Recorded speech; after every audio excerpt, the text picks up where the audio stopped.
তাই হৃদ মাঝারে রাখিব ছেড়ে দেব না, ওই আমি যাব ব্রজের কুলে কুলে। যে যেন দু লাইন গান আমাদের জন্য করেন। আহসান ভাই সব বলে পালিয়ে গেছে নিশ্চয়ই কোথাও একটা, আপনাদের রেখে দিয়ে। ভাঙড়েই তো এই যে এখানে আছে এক্সেবারকে, মানে কথা এত সুন্দর কথা বলেন। একে তো লিডার এখানে বস বসেই আছেন যে সব থেকে ভালো কথা বলেন, মানে মানুষকে একদম মানে মুগ্ধ করে দেন, এত ভালো কথা বলেন এবং মন থেকে বলেন। কিছু কিছু লোক আছে যারা বলার জন্য বলে, আমাদের দেশের প্রধানমন্ত্রী আছে যে টিভি টেলিপ্রম্পটার দেখে বলে, আর আমাদের নেত্রী আছে যে মন থেকে বলে, মমতা দি, অভিষেক দা একদম জোরের সাথে বলে, এবং তার যোগ্য প্রতিনিধিত্ব করে শওকত মোল্লা। মানুষের সঙ্গে যখন কথা বলেন তখন মনে হয় যে একাত্ম বোধ করে কথা বলেন, এটা একটা বড় ব্যাপার। মায়ের আশ্রমের সাথে আমার নতুন সম্পর্ক না, আমি যখন সাংসদ হইনি, যখন রাজনীতিতেও আসিনি, তখনও একবার আমি মায়ের আশ্রমে এসে ঘুরে গেছিলাম। কাজে আমি যতবার এখানে আসি আমার মনে হয় যে এটা হয়তো মায়েরই ইচ্ছে ছিল, যে এমনি একজন অভিনেত্রী হিসেবে এসেছিলাম, তারপরে আপনাদের মেয়ে হয়ে আবার আসতে পেরেছি, এটার জন্য মাকে অনেক অনেক ধন্যবাদ। কাজ তো এখন কাজ করতে হবে আপনাদের জন্য, আপনারা ভালোবেসেছেন, ভোট দিয়েছেন, জিতিয়েছেন, দিল্লির সংসদে পাঠিয়েছেন, সেখানে দাঁড়িয়ে আপনাদের প্রতি একটা দায়বদ্ধতা আমার থাকেই। কিন্তু ভাঙড় তৃণমূল কংগ্রেস এই যে টিমটা এখানে আজকে বসে আছে, তারা যদি সহযোগিতা না করতো তাহলে এতটা পথ চলা হয়তো কখনোই সম্ভব হতো না। তাই ভাঙড় তৃণমূল কংগ্রেসের জন্য একটা জোরে হাততালি হয়ে যাক।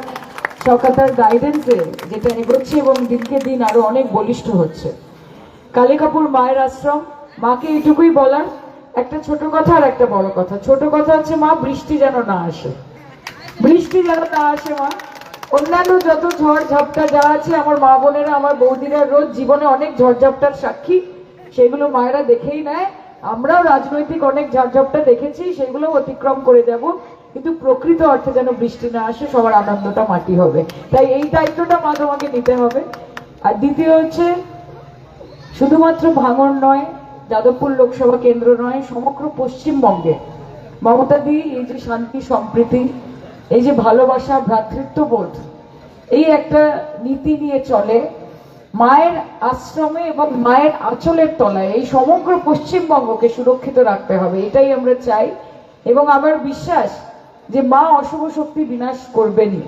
দেখুন, আজকে শওকত মোল্লা নাম, কিন্তু এখানে দাঁড়িয়ে যেরকম ভাবে দুর্গা দুর্গতি নাচিনি বলছেন, এটাতেই তো বোঝা যায় যে ধর্ম যার যার নিজের হতে পারে, কিন্তু উৎসব প্রত্যেকের, শ্রদ্ধা প্রত্যেকের, ভক্তি প্রত্যেকের।